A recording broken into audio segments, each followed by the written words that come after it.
আসসালামু আলাইকুম ওয়া রাহমাতুল্লাহি ওয়া বারাকাতুহু।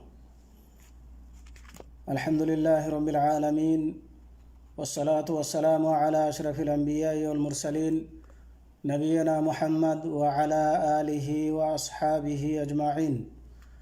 আম্মা বা'দ। সম্মানিত শ্রোতা মণ্ডলী,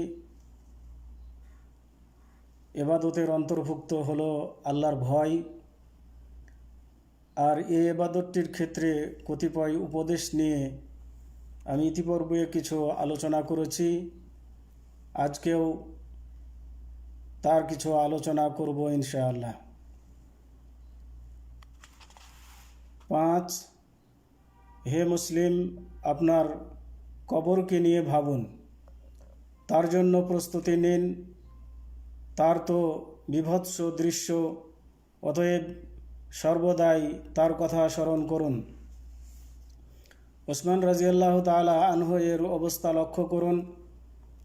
ইদা ওয়াকাফা আলা কবরিন বাকা হাত্তা ইয়াবুল্লা লিহিয়াতুহু ফাকিলা লাহু তুযকারুল জান্নাতু ওয়ান নারু ফালা তাবকি ওয়া তাবকি মিন হাদা ফাকালা ইন্না রাসূলুল্লাহি সাল্লাল্লাহু আলাইহি ওয়াসাল্লাম ক্বাল ইন্নাল কবরা আউয়ালু মানজিলিম মিন মানাজিলিল আখিরাহ ফাইন নাজা মিনহু ফামা বা'দাহু আইসারু মিনহু ওয়াইন লাম ইয়ানজু মিনহু ফামা বা'দাহু আশাদ্দু মিনহু।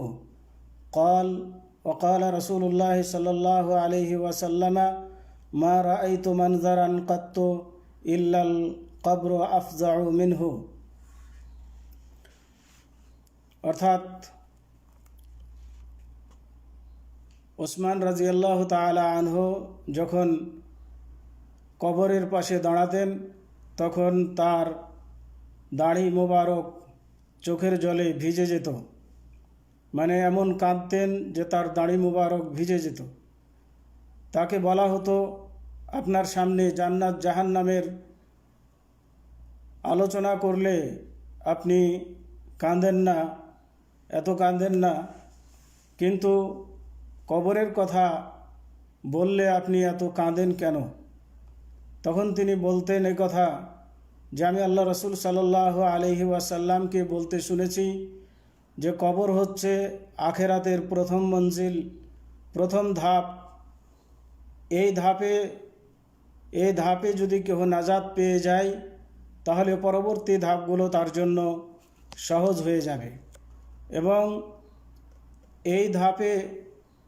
এই মঞ্জিলে যদি কেউ নাজাত না পায়, পরিত্রাণ না পায়, তাহলে পরবর্তী ধাপগুলো তার জন্য কঠিন হয়ে যাবে। ওসমান রাজিয়াল্লাহু তাআলা আনহু আরও বলেন যে রাসূলুল্লাহ সাল্লাল্লাহু আলাইহি ওয়াসাল্লাম বলেছেন যে আমি কবরের দৃশ্য ছাড়া অন্য কোনো এমন বিভৎস দৃশ্য আর কখনো দেখিনি। তিরমিজি শরীফের হাদিস এবং ইবনে মাজাহ হাদিসটি হাসান। 6, হে মুসলিম, আল্লাহর আযাবকে ভয় করুন এবং নিম্নের হাদিসটি একটু চিন্তা করুন। আবু যার রাদিয়াল্লাহু তাআলা আনহু বর্ণিত হাদিসে নবী সাল্লাল্লাহু আলাইহি ওয়াসাল্লাম বলেন, ওয়াল্লাহি লাউ তা'লামুনা মা আ'লামু লাদাহিকতুম কলিলান ওয়া লাবাকাইতুম কাসীরা ওয়া মা তালাজ্জাজতুম বিন নিসাই আলাল ফুরুশি ওয়া লা খারাজতুম ইলা সুউদাতি তাজআরুনা ইলাল্লাহ। অর্থাৎ আল্লাহ রসুল সাল্লাল্লাহু আলাইহি ওয়াসাল্লাম বলছেন যে আল্লাহর কসম, আমি যা জেনেছি তোমরা যদি তা জানতে, অবশ্যই তোমরা অল্প হাসতে আর বেশি কাঁদতে। বিছানায় নারী নিয়ে মজা উড়াতে না, বরং উপর দিকে বের হয়ে আল্লাহর নিকট আশ্রয় প্রার্থনা করতে। 7, হে মুসলিম, আপনি তাদের অন্তর্ভুক্ত হন যারা সৎ আমল করে থাকে আর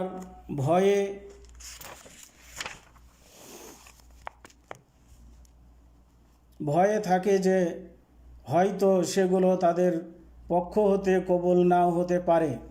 কেননা আয়েশা রাদিয়াল্লাহু তাআলা আনহা হতে হাদিস বর্ণিত হয়েছে, তিনি বলেন سألت رسول الله صلى الله عليه وسلم عن هذه الآيات والذين يؤتون ما أتوا وقلوبهم وجلة قالت عائشة أهم الذين يشربون الخمر ويسرقون قال لا يا بنت الصديق ولكنهم الذين يصومون ويصلون ويتصدقون وهم يخافون أن لا يقبل منهم أولئك الذين يسارعون في الخيرات। অর্থাৎ আয়েশা রাদিয়াল্লাহু তাআলা আনহা বলেন, আমি রাসূলুল্লাহ সাল্লাল্লাহু আলাইহি ওয়াসাল্লামকে এই আয়াতটি সম্পর্কে জিজ্ঞেস করি, যারা তাদের দানের বস্তু দান করে আর তাদের অন্তর ভীত শঙ্কিত থাকে। সূরা মুমিনুন 60 নম্বর আয়াত। আয়েশা রাদিয়াল্লাহু তাআলা আনহা বলেন, ওরা কি তারাই যারা মদ পান করে ও চুরি করে? তিনি বললেন, না হে সিদ্দিকের কন্যা, বরং ওরা তারাই যারা রোজা রাখে, নামাজ আদায় করে এবং দান খায়রাত করে আর তারা ভয়ে শঙ্কিত থাকে যে তাদের আমলগুলো হয়তো কবুল হবে না। এরাই এ সমস্ত লোক যারা কল্যাণের পথে ছুটে চলে। তিরমিজি ও ইবনে মাজা, হাদিস হাসান।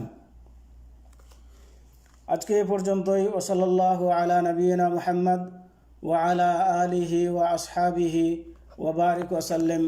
আসসালামু আলাইকুম ওয়া রাহমাতুল্লাহি ওয়া বারাকাতুহু।